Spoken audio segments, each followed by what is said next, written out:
Oke, bismillahirrahmanirrahim. Insya Allah untuk hari ini kita akan membahas sifat koligatif yang terakhir, yaitu tekanan osmotik. Nah, di sini ada Ustadz tampilkan gambar fenomena osmosis. Misalnya di sini yang sebelah kanan itu, nah ini ada pipa U ya, pipa U. Nah, di sebelah kanan itu adalah pelarut murninya.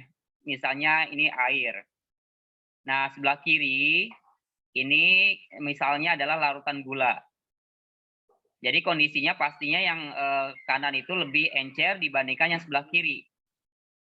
Nah, kalau misalnya ditinjau secara mikroskopisnya, molekul-molekulnya ini, yang kecil itu adalah molekul pelarut atau air. Nah, yang hijau atau yang lebih besar itu adalah molekul dari zat larutnya. Dalam hal ini adalah gula. Nah, pada bagian kanan diisi oleh pelarut murni atau tadi air ya. Sementara pada bagian kiri diisi oleh larutannya. Misalnya kita contohkan adalah larutan gula. Nah, di antara kiri dan kanan di sini ada selaput semi permeable atau membran semi permeable, misalnya membran selofan. Nah, yang encer itu akan berpindah ya, pelarutnya itu akan pindah. Jadi gerakan bersih molekul pelarut melewati membran semi permeable dari pelarut murni atau dari larutan encer ke larutan yang lebih pekat. Jadi yang ini, yang sebelah kiri, itu dia akan berpindah sebagian ke apa nih ya, sebelah kanan akan berpindah ke sebelah kiri. Jadi nah ini ya, kelihatan ya. Jadi nanti ada yang panahnya ke kiri, nanti ada panahnya yang ke kanan. Sehingga nanti ada laju reaksinya itu antara yang dari kanan ke kiri dan kiri ke kanan itu pada suatu saat nanti akan sama. Jadi sudah terjadi kesetimbangan. Nah, mungkin nggak kalau misalnya partikel gulanya itu atau molekul gulanya itu berpindah dari kiri ke kanan kira-kira?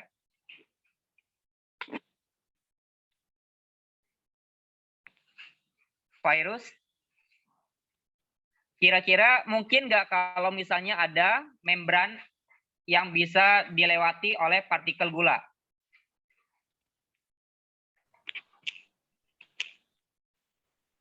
Gimana tuh? Kira-kira bisa nggak kalau ada membran yang mampu dilewati oleh zat terlarutnya, misalnya gula. Nah, ini membrannya ya. Ini secara mikroskopis ini adalah membrannya. Kalau kita perbesar ukurannya, nah ini seolah-olah ini adalah membrannya. Nah, mungkin nggak kalau misalnya ada gula yang berpindah dari kiri ke kanan atau dari kanan ke kiri? Nggak ada. Nggak Kenapa? bisa.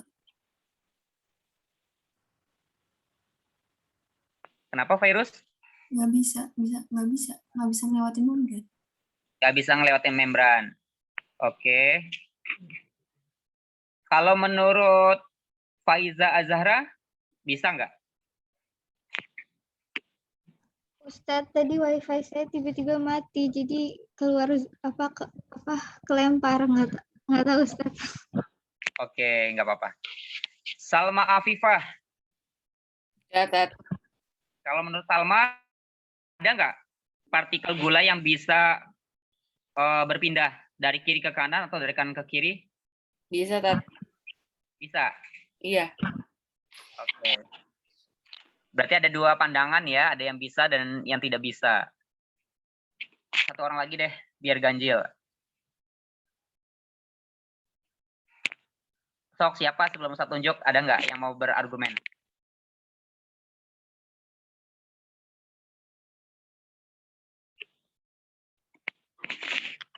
Oke, kayaknya banyak yang malu nih. Kita ke Putri Alifah. Menurut Putri Alifah, ada nggak partikel gula yang bisa berpindah dari kiri ke kanan atau dari kanan ke kiri?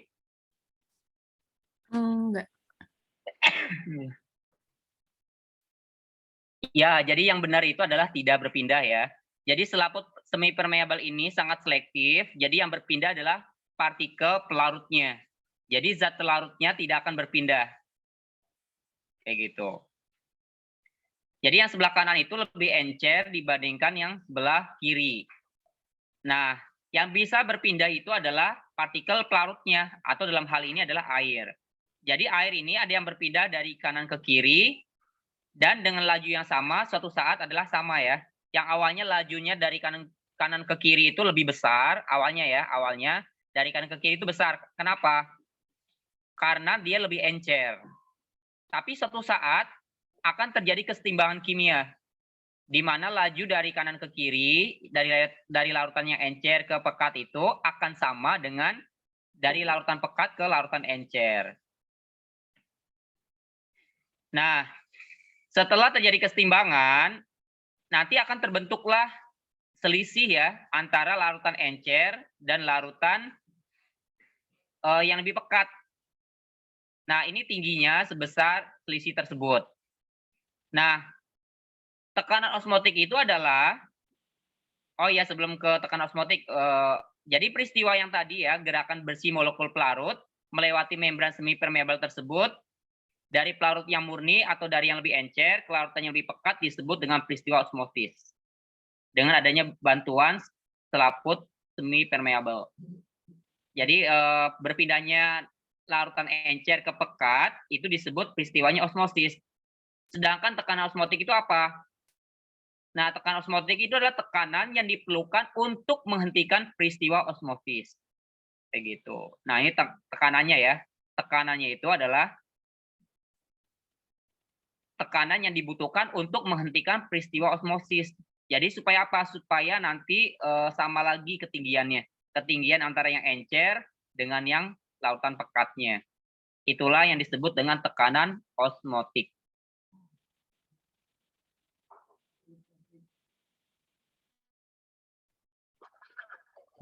Oke, tadi ada pertanyaan, kenapa dari lautan encer ke lautan pekat, bukan yang dari pekat ke encer ya.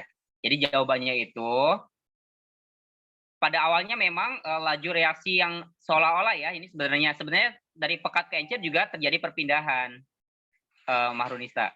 Jadi sebenarnya terjadi perpindahan juga dari pekat ke encer, tetapi lajunya di awal itu tidak sama. Jadi seolah-olah tidak terjadi perpindahan, padahal sebenarnya terjadi perpindahan. Jadi laju ke kanannya, laju ke kiri ini dari yang encer, ini kan encer sebelah kanan ya posisinya di gambar ini. Jadi lajunya itu lebih besar dibandingkan dari larutan pekat menuju larutan encer atau yang ke arah kanan. Kayak gitu. Jadi seolah-olah tidak terjadi perpindahan dari kiri ke kanan, padahal sebenarnya terjadi perpindahan. Terus sebenarnya yang tidak pindah itu apa? Partikel zat pelarutnya. Kalau pelarutnya itu terjadi perpindahan. Gitu. Bagaimana, bisa dipahamin nggak?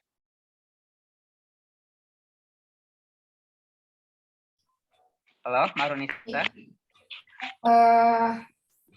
Iya, paham. Cuman saya mau, nggak usah nggak jadi kan? Nggak apa-apa ya dipahamkan. Oke, nggak apa-apa. Jadi intinya sebenarnya terjadi perpindahan dari pekat ke encer juga, tetapi sama seperti dari encer ke pekat. Jadi yang berpindah itu adalah partikel zat pelarutnya atau yang lebih kecil. Kenapa yang terlarut itu tidak pindah? Karena dia ukurannya lebih besar. Kayak gitu. Jadi selaput ini hanya bisa dilewati oleh partikel atau molekul yang lebih kecil, seukuran dari partikel pelarutnya. Kayak gitu.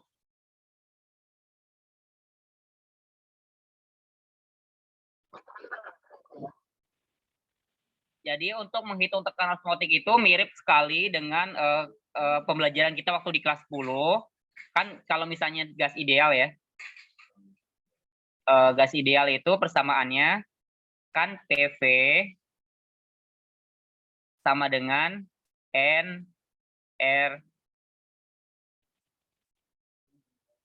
nRT.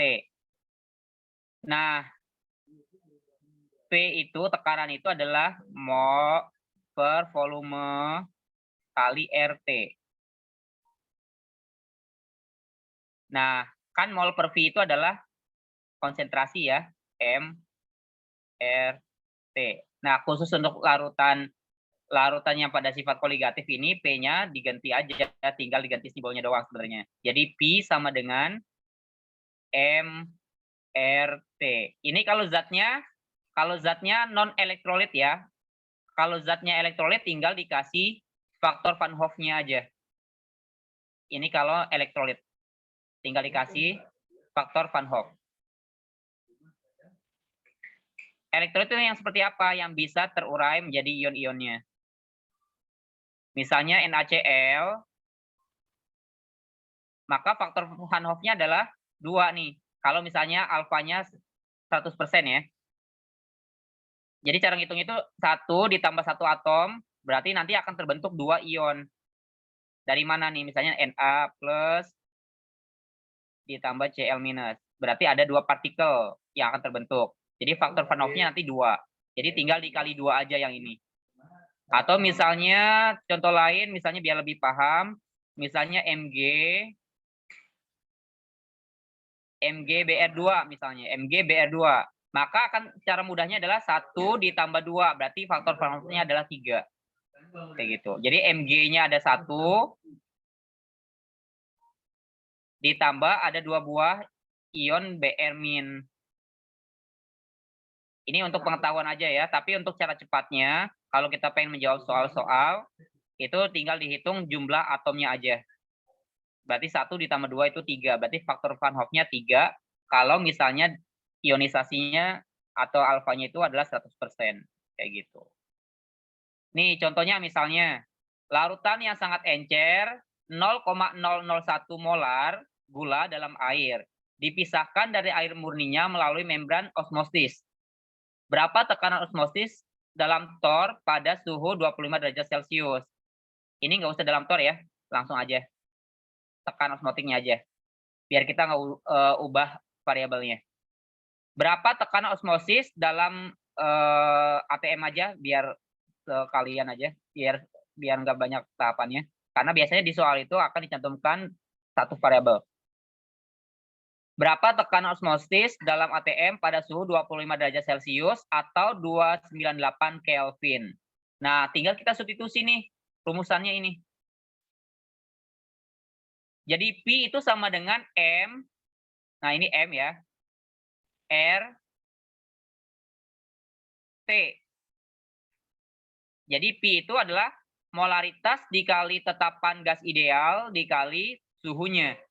Nah, tinggal kita substitusi, tinggal kita perkalikan semuanya aja. Berarti 0,01 dikali 0,082, 1 dikali 298.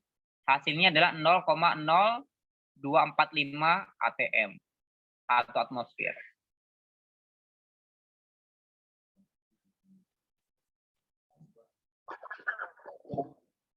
Ini soalnya kalau sudah dalam bentuk molaritas. Jadi insya Allah akan mudah ya. Tinggal kita substitusi seluruh angkanya.